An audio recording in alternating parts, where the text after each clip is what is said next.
Di situ kan dikatakan bahwa Nabi Ibrahim alaihissalam menerima Torah ya, kalau nggak salah Pak Ali ya.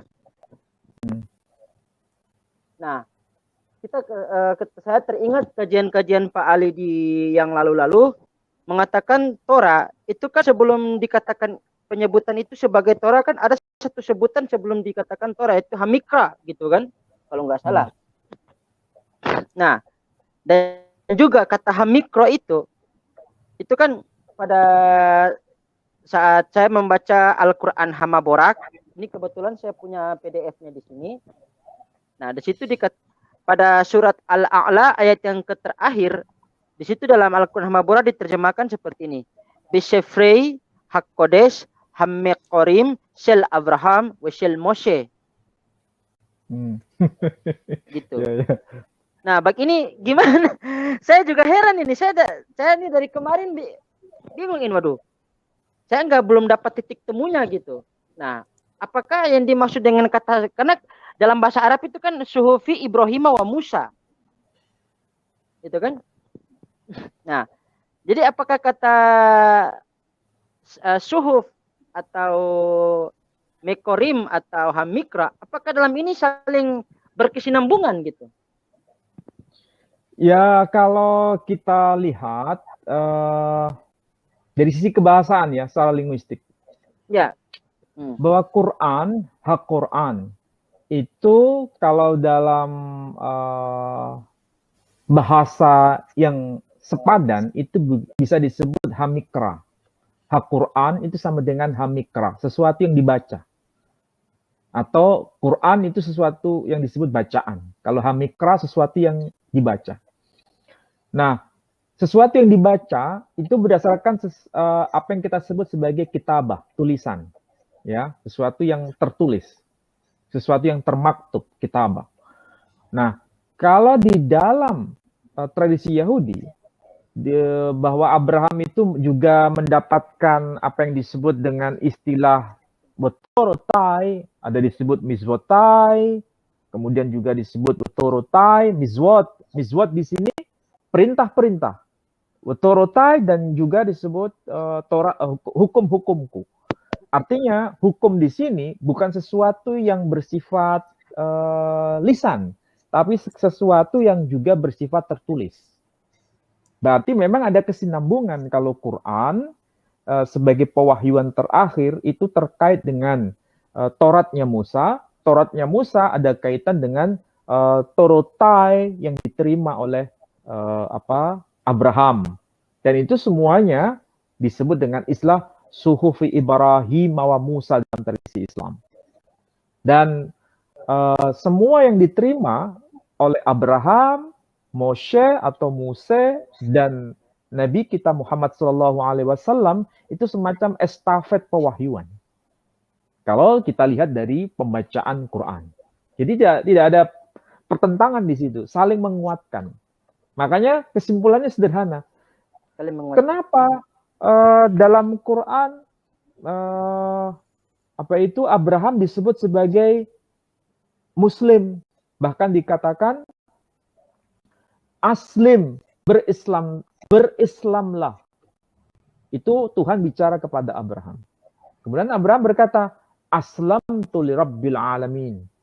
Aku telah berislam kepada Tuhan seru sekalian alam.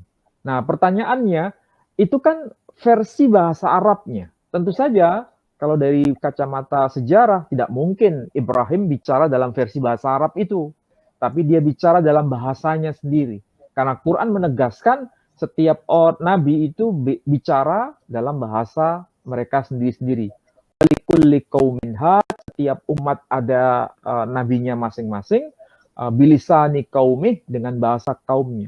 Nah, masalahnya bahasa Abraham seperti apa? Nah, itu kajian historis. Nah, Quran menghadirkan dalam versi bahasa Arabnya. Itulah yang kemudian disebut aslam tuli rabbil alamin. Aku telah berislam. Nah, dalam Torah disebutkan ketaatan Abraham kepada Taurat-Tauratnya Tuhan. Torotai, hukum-hukumku. Jadi itu saling menguatkan dan saling menghubungkan antara dua tradisi besar agama saudara sulung dan agama saudara bungsu. Saya tidak bicara yang agama yang tengah ya, yang kekristenan, karena memang tidak bisa terhubungkan dari dua tradisi bahasa Ibrani dan Arabnya tadi. Ya. Saya kira itu Pak Dondi ya. Baik Pak, saya tutup ya Pak ya. Saya simpulkan lagi ya Pak ya. Ini kita supaya tidak salah dipahami ya Pak ya. Jadi para pemirsa, kita malam ini mengkaji hal ini nih dari sudut pandang Islam ya, dari sudut pandang Islam. Mengenai yang disebut dengan agama Abrahamik gitu ya. Dari sisi akademis jelas yang disebut dengan agama Abrahamik adalah Yahudi, Kristen, dan Islam. Tetapi dari sisi Islam, dari pandangan dari Islam, sebenarnya tidak ada yang namanya agama Abrahamik selain Islam gitu. Karena kalau saya simpulkan tadi yang dibicarakan oleh Pak Ali dari awal ya, bahwa Yahudi mengaku sebagai agama Abrahamik karena mereka mengaku keturunan langsung daripada Abraham gitu ya Pak Ali ya. Yang kedua, kekristenan mengaku bahwa mereka juga agama Abrahamik karena mereka memiliki iman Abraham gitu ya.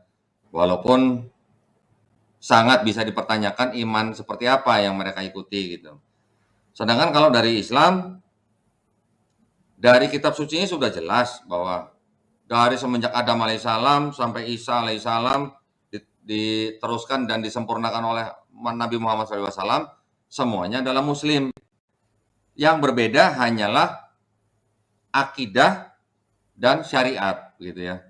Dari Nabi Adam alaihissalam sampai Nabi Isa alaihissalam, syariatnya berbeda-beda, tetapi secara akidah semuanya sama dengan Nabi Muhammad SAW. Jadi menurut pandangan daripada Islam, Islam adalah agama Abrahamik yang otentik karena mulai bahkan sebelum dari Nabi Abraham alaihissalam itu sendiri semuanya adalah Muslim gitu ya, menurut kitab suci di dalam Islam. Jadi itulah yang bisa kami sampaikan. Pengkajian seperti ini kami maksudkan bukan untuk mencari permusuhan atau pertentangan atau perpecahan, bukan. Ini murni semuanya kajian yang akademis dan ilmiah, dan kami juga berhak memberikan kajian kepada saudara-saudara kami yang Muslim, pandangan dari Islam, begitu juga bagaimana pandangan daripada akademis dari agama yang lain, begitu ya. Kami mengucapkan banyak terima kasih atas perhatian daripada para pemirsa. Semoga kajian Pak Ali pada malam hari ini bermanfaat bagi kita semua. Ya, sebelum kami tutup, saya ingin memberikan pesan kembali bagi para pemirsa yang ingin berpartisipasi untuk menyampaikan zakat sedekah infaknya, bisa mengirimkan ke Bank Syariah Indonesia dengan nomor rekening kode bank 451 1188889995 atas nama Yayasan Pembina Mu'allafat Tauhid. Dan juga bagi para pemirsa yang ingin berpartisipasi untuk wakaf di tanah yang berlokasi di Wonosalam, Jombang, Jawa Timur seluas 6 hektar dengan harga Rp250.000 per meter persegi, bisa mengirimkan ke nomor yang sama dan mengkonfirmasikan ke nomor handphone 0812 3280 2080.